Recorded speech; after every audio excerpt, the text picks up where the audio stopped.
O mundo hoje vive uma escalada autoritária liderada pelo presidente dos Estados Unidos, Donald Trump, com 72% da população mundial vivendo sob regimes autoritários. As democracias estão morrendo, isso segundo a Human Rights Watch.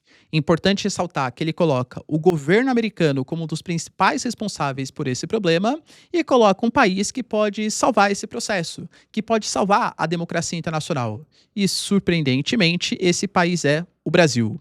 E aí, galera, será que o Brasil pode liderar esse movimento da volta da multilateralidade e de um avanço da democracia global? Se vocês querem entender um pouco mais sobre esses assuntos. E muito mais também sobre geografia, geopolítica, atualidades, política, polêmicas, enfim. Tudo para você se manter sempre bem atualizado. Já se inscreve no canal, deixa seu like e compartilha esse vídeo, que eu, professor Ricardo, conto muito com a sua ajuda. Belezinha? Vou deixar para vocês uma recomendação caso você queira comprar os seus dólares, diversificar suas posições nesse momento de tensão global, utilizando o meu cupom Ricardo15 e o QR Code ou link na descrição da Nômade, que é a maior e melhor conta internacional do Brasil, com as melhores taxas, super simples de usar, uma série de benefícios no aplicativo de maneira gratuita para você, você tem acesso a um cashback ou a um desconto de 15 centavos por dólar convertido na sua primeira conversão cambial. A Nômade já é sensacional e ainda te dá um presente para você diversificar suas posições. Caso você queira, link na descrição, QR Code, tamo junto. Belezinha? Então, bora lá pro vídeo, pessoal. Seguinte. Como eu falei para vocês na introdução, de fato, a Human Rights Watch ela produziu um relatório identificando que as democracias estão se corroendo pelo mundo. Segundo os dados apresentados, 72% da população mundial hoje vive sob regimes autoritários. Claro que se você colocar a China como um regime autoritário, já vai 1/6 da população mundial, né? Mas, enfim.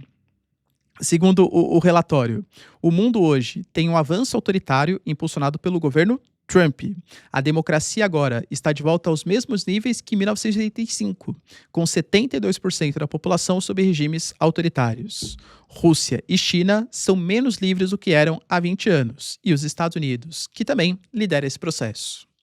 A Human Rights Watch ela utilizou um critério que eu, particularmente, Ricardo, considero extremamente subjetivo e apresentou o mapa, dividindo os países em 5 grandes categorias, vamos colocar assim.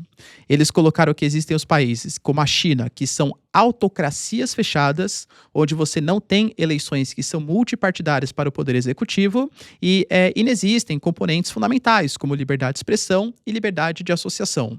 Isso já é bastante questionável, esse critério, vamos entender exatamente por quê. Depois ele fala que existem autocracias eleitorais, onde você tem até um processo eleitoral, mas ele não é exatamente fidedigno, você não tem liberdade de expressão, você não tem vistorias internacionais, e coloca a Rússia como exemplo. De fato, né, a Rússia tem processo eleitoral. Belarus, por exemplo, também tem processo eleitoral. Agora, são legítimos, são reconhecidos internacionalmente, são autocracias eleitorais.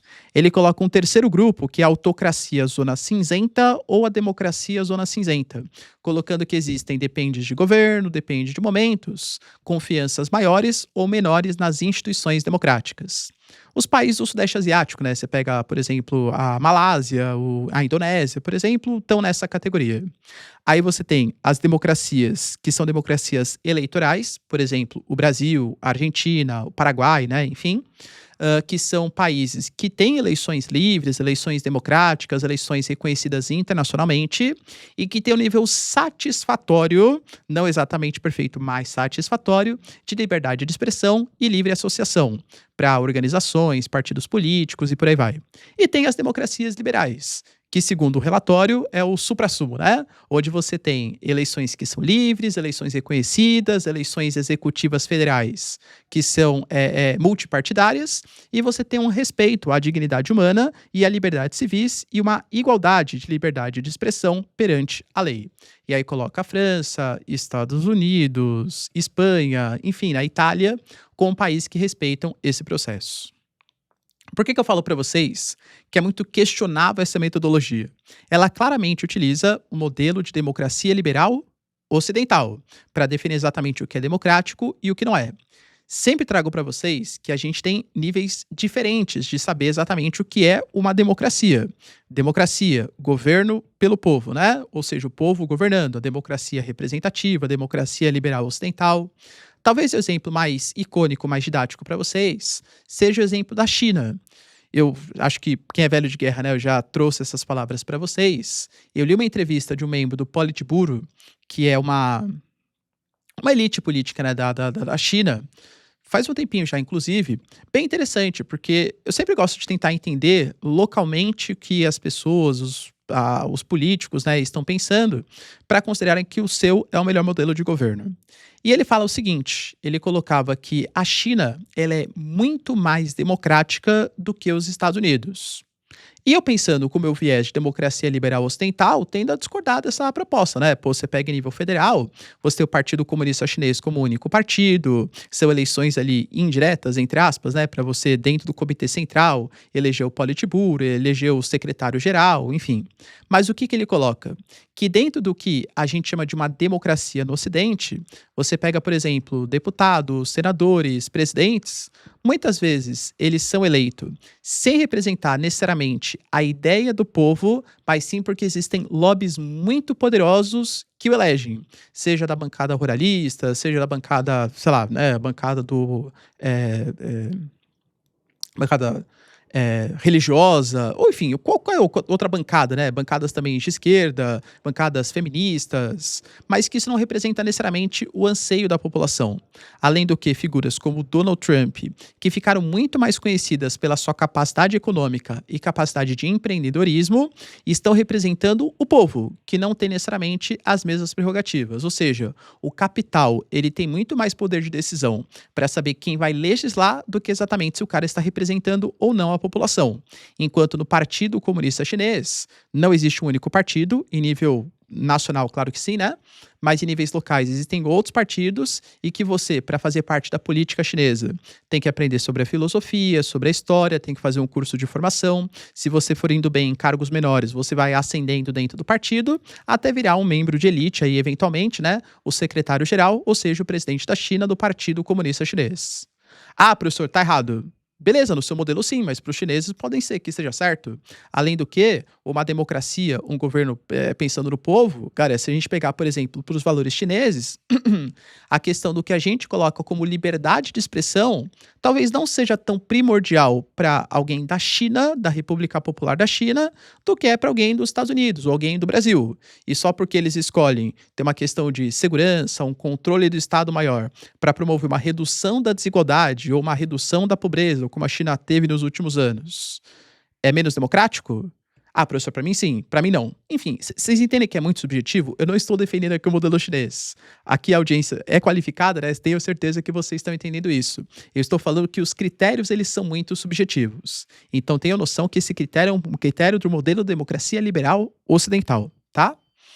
Pois bem, e aí, o relatório ele faz questão de colocar o Trump como principal culpado por essa erosão da democracia internacional, evidenciando, por exemplo, que a gente teve ataques a uma série de países, como, por exemplo, a captura do Maduro, a maneira como os imigrantes estão sendo deportados e a atuação do ICE, que é uma atuação extremamente violenta, ataque à independência judicial com perseguições a membros da Suprema Corte, com perseguições a membros de instituições que não deveriam sofrer pressão política, como, por exemplo, o Banco Central com Jerome Powell.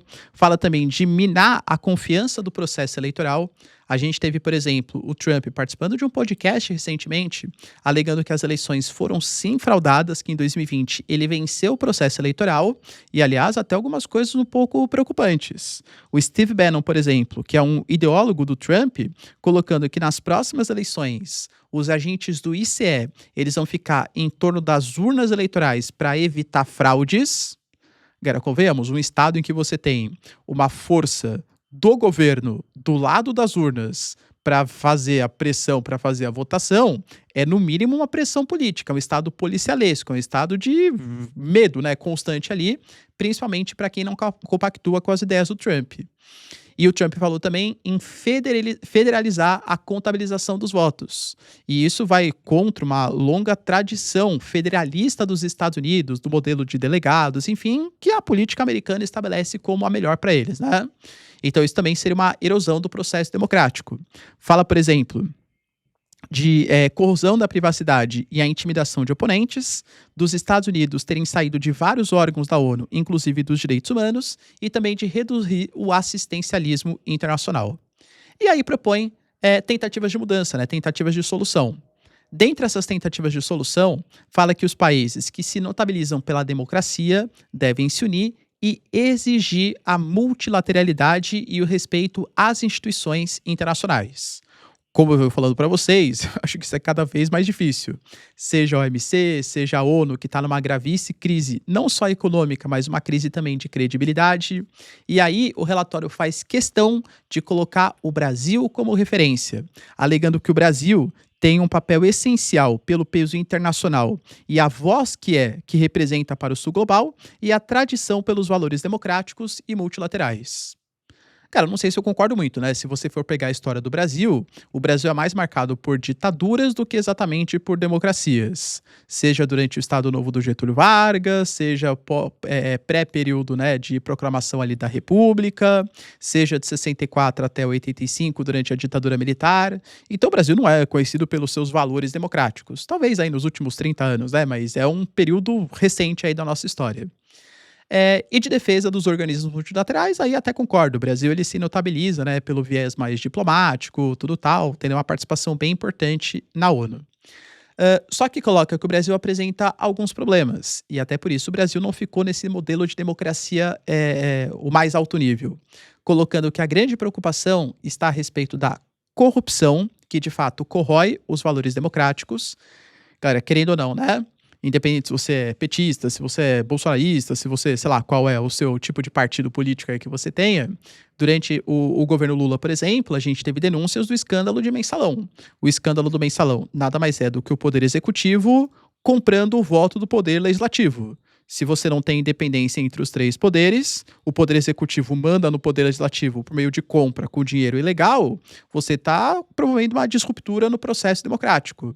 Seja, enfim, né, com as verbas que são liberadas para deputados votarem de acordo com a sua base. Isso tudo é uma disruptura democrática também.